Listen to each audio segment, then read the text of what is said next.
Hello, lovely humans. Welcome back to the Be Yourself Apologetically podcast.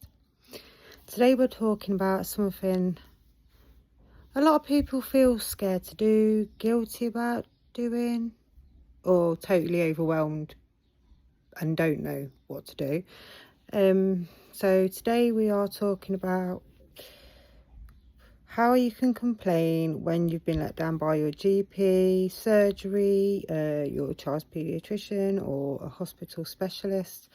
Basically, in this day and age, the doctors don't have time to listen to you anymore. Years ago, they'd sit down and have a chat. Now it's just in and out, one problem. And you've probably walked out of an appointment and thought, did that really just happen? That was not okay. So this episode is for you.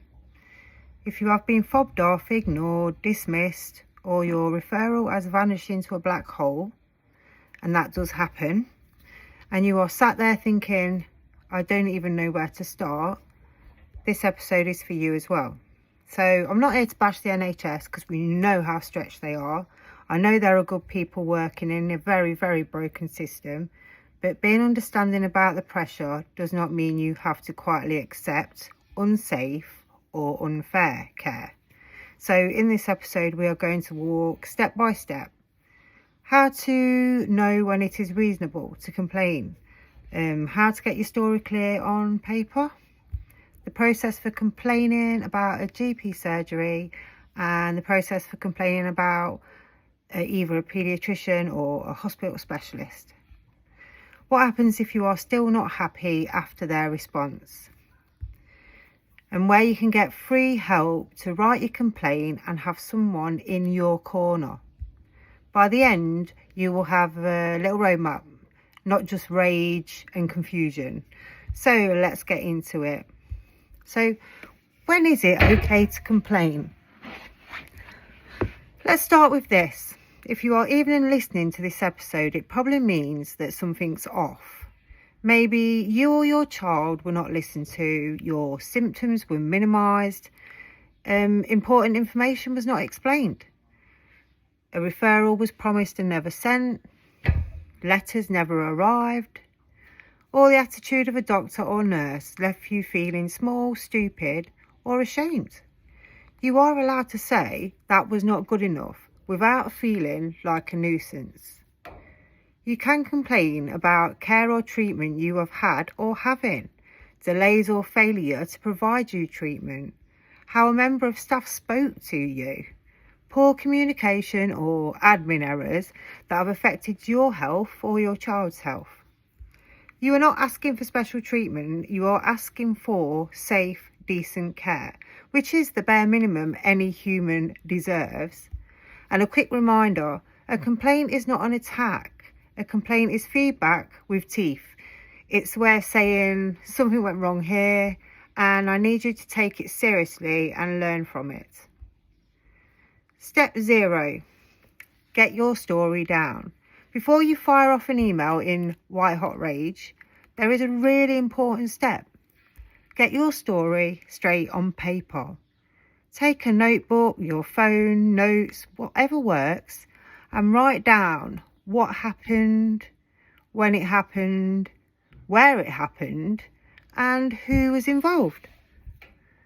Use simple sentences, for example. On the 3rd of October 2025, I called the GP surgery about my child's knee swelling.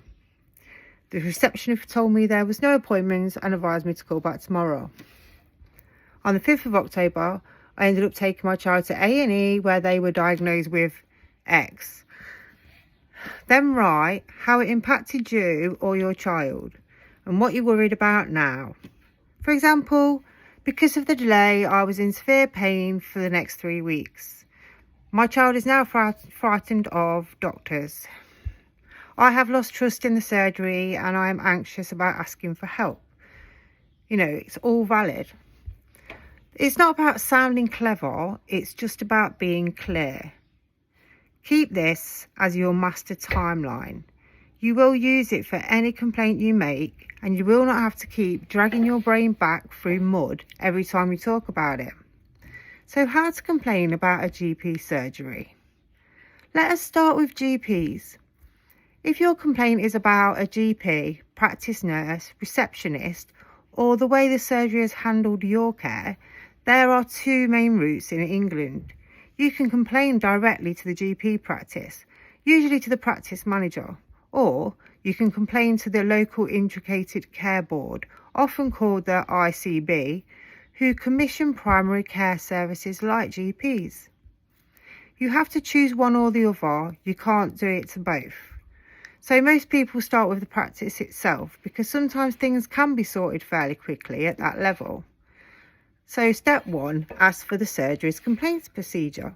Every GP surgery should have a complaints policy. It is often on their website or you can ask reception. Can you tell me how to make a complaint and who should I address it to? They might give you a form, an email address for the practice manager. You can complain in writing, by email, by phone, or in person if you really want to. But I always recommend having something in writing, even if it is just an email confirming what you said. Time limits. Now, you should make your complaint as soon as you can. The general rule is within 12 months of the event you are complaining about or the date you first realised there was a problem. This time limit can sometimes be extended if there is a good reason, like illness or grief, but try not to wait if you can help it. So what do you put in your complaint? So you can use basic structure. Who you are, my name is, I am a patient at, and my NHS number is. And then what are you complaining about? So use your timeline that you've already written down. What happened, when, where, and who was involved. Then how it affected you. Pain, delay in diagnosis, impact on mental health, impact on work, impact on your child, anything that is relevant. So what you want to happen now. So examples might be a clear explanation and apology. Or a confirmation that your referral has been sent. A second opinion with a different GP. Changes to their processes so this does not happen to someone else. You are allowed to be human and emotional, but try to keep the structure factual. Think firm, clear and calm, like a teacher filling in an accident report. So what should happen next? The GP surgery should acknowledge your complaint, often within 3 working days, tell you how they plan to investigate, agree a timescale for their response with you, and you make sure they stick to it. After they investigate, they should send you a written response that should answer the points you raised, explain any learning or changes, and apologies where appropriate. If you are happy at that point, you can park it and move on. If you are not, we will talk in a moment about what to do next. So, complaining about a pediatrician or hospital specialist. Now let's talk about specialists. This could be a pediatrician, an orthopaedic surgeon, a rheumatologist, a mental health team, or any other hospital or community specialist.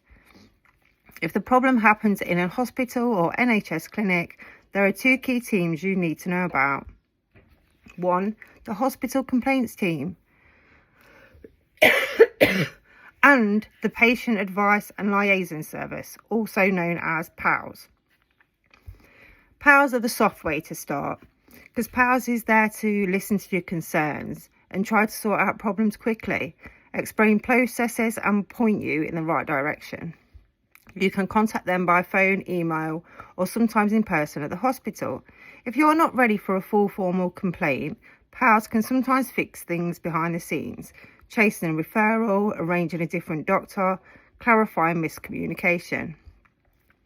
If your situation is more serious or you want something on record, you can go straight to a formal complaint. Formal complaint to the hospital. Every NHS hospital has a complaints procedure on its website. You usually write to the patient experience or complaints department of the trust that runs the hospital.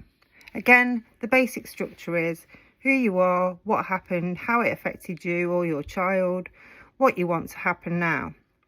If your complaint is mainly about one person, like a pediatrician, it is usually best to complain about the care you received overall, not to personally attack them. The trust is responsible for investigating and responding.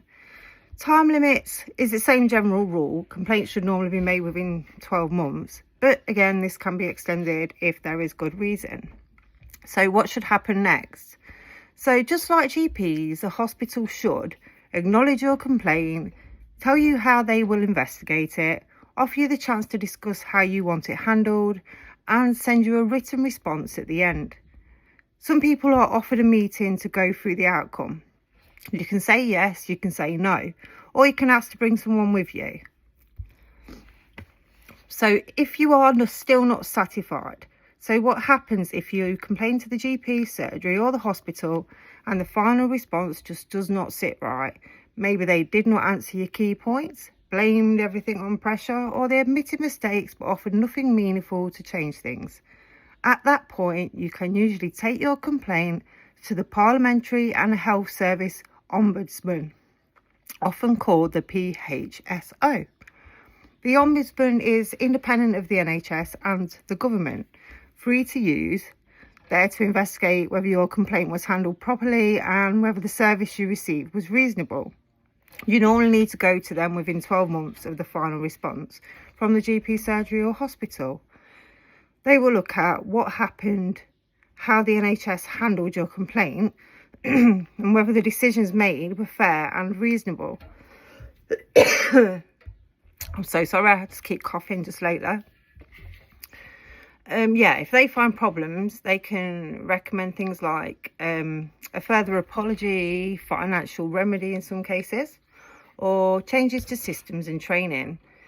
It's not a fast process and it can take months, but it is there as a safety net when local resolution has failed you. So getting help. You don't have to do this alone. The complaints process can feel like learning a new language while you are already exhausted. The good news is there is free help out there. You can get support from the NHS Complaints Advocacy Services. They help you understand the process, draft your complaint, and can support you through meetings. And they are independent from the NHS. There is Local Health Watch. They can advise you and signpost you to advocacy services. National charities like the Patients Association, who have information and sometimes helplines about making complaints. You do not have to be confident or good with words or legally minded to complain. You are allowed to say, I am struggling to do this on my own. I need someone to help me. Complaining on behalf of a child. If your complaint involves a paediatrician or any part of your child's care, you can complain on their behalf as their parent or carer. You can say things like, my child was too distressed to explain what was happening. I felt pressurised to agree something I did not fully understand. My concerns as a parent were dismissed. You can also ask for a different paediatrician, reasonable adjustments if your child is neurodivergent or disabled. Clear it in information after appointments instead of being expected to remember everything. Do not minimise it by saying I am probably being silly, but if it has stayed with you and it's affecting your trust in their care, it matters. Some do's and don'ts when complaining. Let us finish with some quick do's and don'ts. Do keep a copy of everything you send and receive. Stick to the facts, even when talking about feelings. Be clear about what outcome you want. Use dates and names where possible.